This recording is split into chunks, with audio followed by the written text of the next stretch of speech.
یہ چیتاونی دے رہی ہے عورتوں پر ظلم مت کرو. قد سمع اللہ قول التي تجادلك في زوجها وتشتكي الى اللہ. عجیب بات ہے، اللہ تعالیٰ اس قدر سمیع و بصیر ہے. ایک عورت کو اس کے خاوند نے زہار کے الفاظ کہہ دیے. ہمارے جو نوجوان ہیں نا جی، یہ صرف ایک لفظ جانتے ہیں نکاح سے پہلے، قبول کی. قاضی بولتا ہے میں نے تمہارے نکاح میں دیا فلاں فلاں فلاں مہر کی عوض میں، قبول کیا اور قبول کیا. بس دوسرا لفظ یہ جانتا ہے طلاق دی. تیسرا کوئی لفظ نہیں جانتے ہیں. جبکہ نوجوانوں کو چاہیے کہ ایسے الفاظ کو جانیں جن سے طلاق ہو جاتی ہے. صرف ایک لفظ طلاق نہیں ہے، ایسے بہت سارے طلاق ہیں ان کو بولنے سے بھی طلاق ہو جاتی ہے. اسی طریقے سے بہت سے الفاظ ایسے ہیں جن سے زہار ہو جاتا ہے. یعنی کہ جن الفاظ کو ماں کے لیے اور بیٹی کے لیے اور بہن کے لیے بولتے ہیں وہ الفاظ بیوی کے لیے نہیں بول سکتے. یعنی بیوی کو یہ نہیں کہہ سکتے کہ تو میری ماں کی طرح ہے، یہ تیرا ہاتھ میرے لیے میری ماں کے ہاتھ کی طرح ہے، وغیرہ وغیرہ بہت سارے لفظ تفصیل لے جا رہا ہوں. اس سے زہار ہو جاتا ہے. جب تک کفارہ ادا نہیں کرے گا جب تک بیوی اس کے لیے حلال نہیں ہوگی. زہار کے مسائل سن رہے صاحب، زہار کے مسائل ایسے ہی وہ الفاظ جن سے طلاق ہو جاتی ہے ان الفاظ کو جاننا چاہیے. صرف ایک لفظ یاد مت کرو قبول کی اور دوسرا طلاق دی، تیسرے بھی الفاظ ہیں ان کو بھی جانو.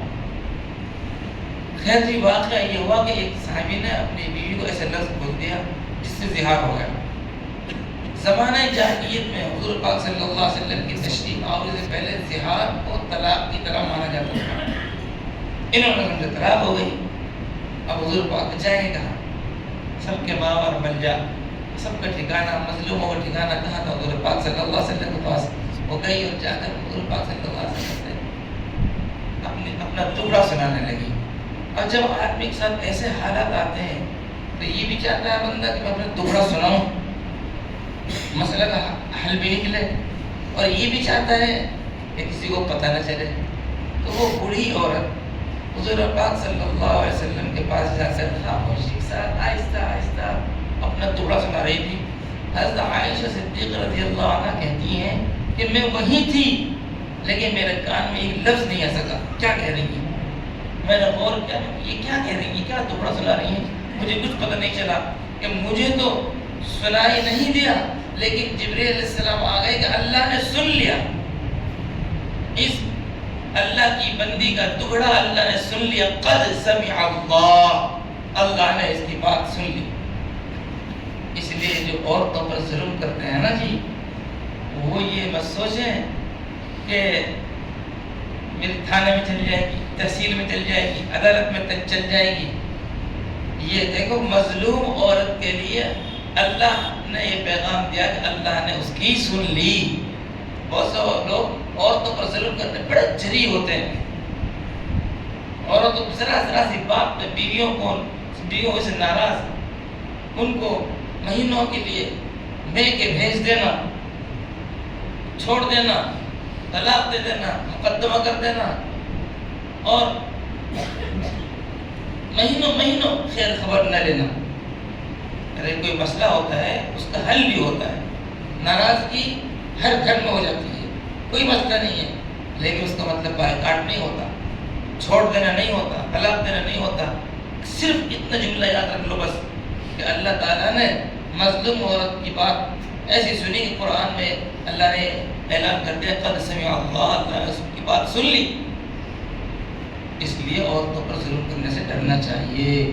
ظلم تو کسی پر بھی جائز نہیں ہے، لیکن وہ عورت جو آپ کے ٹکڑے میں آپ کے شریک، آپ کے غم میں غم میں آپ کے ساتھ شریک، خوشی میں آپ کے ساتھ شریک جی، اور پھر اس کے ساتھ یہ ظلم زیادتی قطعاً یہ اللہ تعالیٰ کے یہاں قابل قبول نہیں ہے. آگے چل کے ایک آیت میں بات آئی کہ صحابہ کرام رضوان اللہ علیہم اللہ سے اور اس کے رسول سے ایسی محبت کرتے ہیں کہ ایسی محبت کسی سے نہیں کرتے. لا تجد قوما یؤمنون باللہ والیوم الآخر.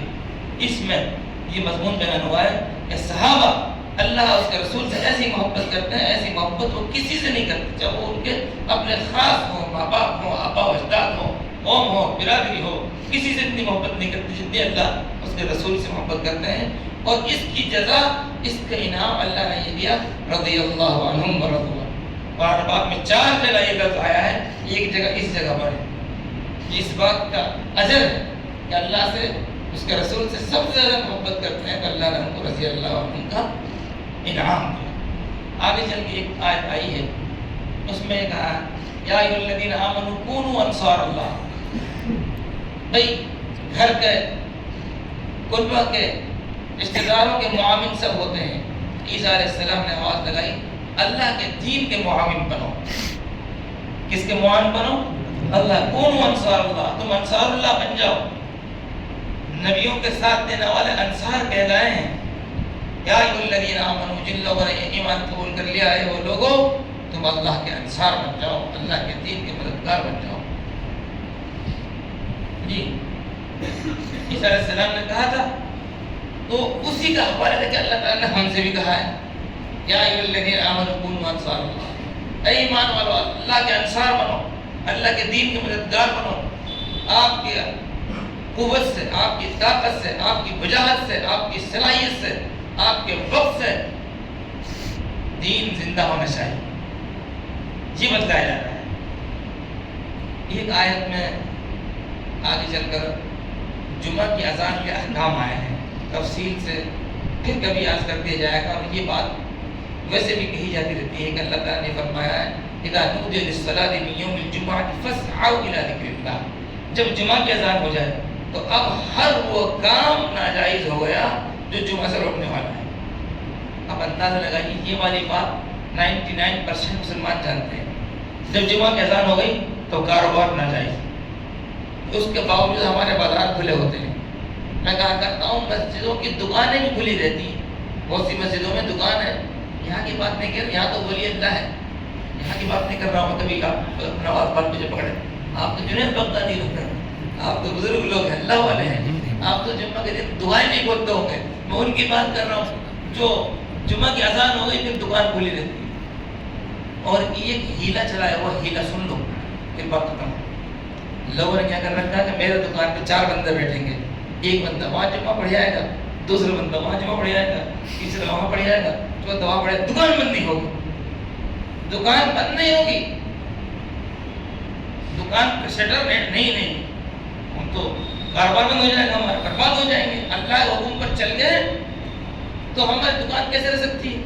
اس لیے ایسا کرو کہ ایک مشرق جائے، دوسرا مغرب جائے، تیسرا شمال جائے، چوتھا جنوب جائے، 4 طرف گھوم پھر کر جمعہ پڑھ لو. لیکن شٹر، یہ سب ہیلے ہیں، ہیلے.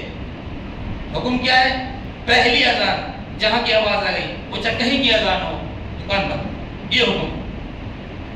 اب ایسا کر لو دکان بند کرنے کے بعد ایک ادھر جمعہ پڑھ جائے، ایک ادھر جمعہ پڑھ جائے، لیکن جہاں سے پہلی اذان کی آواز آ گئی بس اب سب کے لیے کاروبار چھوڑ دینا یہ واجب ہو گیا. ایسے نہیں ہے صاحب میں تو جمعہ وہاں پڑھوں گا، نہیں. اذان کی آواز تجھے آ چکی ہے، اذان لگ چکی، تجھے آواز آ چکی. اب جمعہ تو 1 گھنٹے کے بعد پڑھ، چاہے 15 منٹ بعد پڑھ لے، لیکن حکم تیرے اوپر لاگو ہو چکا. اس لیے یہ چیز ہمارے یہاں بہت ہی غلط جو چل رہی ہے کہ جمعہ کی اذان کے بعد ہمارے جو بھی نہیں رنگتی صاحب، یہ چیز بالکل غلط ہے. جہاں سے بھی آواز آ گئی پہلی اذان کی، دکان کا شٹر وہیں ڈل جانا چاہیے. دکان بھی بند، کاروبار بند. میں کہا کرتا ہوں لوگوں سے مسجدوں کو آپ دیکھو، ساری دنیا میں تو لوگ یہ کہتے ہیں دکان بند کرو، اور مسجد کے دروازے پہ دکان کھلتی، عطر کی، تو کوئی مسواک کی، اور لوگ کیا صاحب سنت.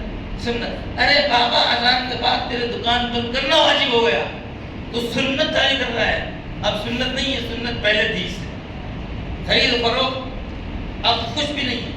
مسجد کی دکان پہ بھی دکان نہیں رہے گی، مسجد کے دروازے پر مسواک بھی نہیں بیچی جائے گی، ٹوپی بھی نہیں بیچی جائے گی، اذان لگ گئی.